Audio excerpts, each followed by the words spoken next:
Outlook is darkened significantly since April. The world may soon be teetering on the edge of a global recession, only 2 years after the last one. Multilateral cooperation will be key in many areas, from climate transition and pandemic preparedness to food security and debt distress.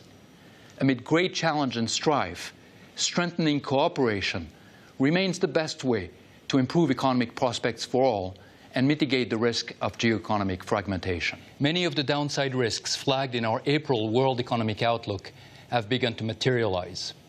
Higher than expected inflation, especially in the United States and major European economies, is triggering a tightening of global financial conditions. China's slowdown has been worse than anticipated amid COVID-19 outbreaks and lockdowns, and there have been further negative spillovers from the war in Ukraine. As a result, global output contracted in the second quarter of this year. Under our baseline forecast, growth slows down from last year's 6.1% to 3.2% this year and 2.9% next year, downgrades of 0.4 and 0.7 percentage point from April.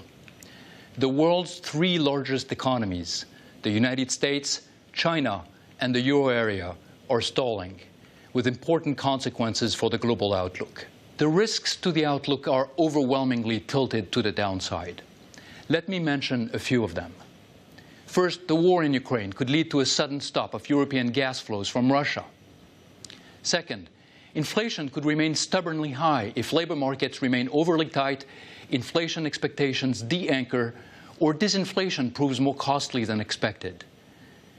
Third, tighter global financial conditions could induce a surge in debt distress in emerging market and developing economies.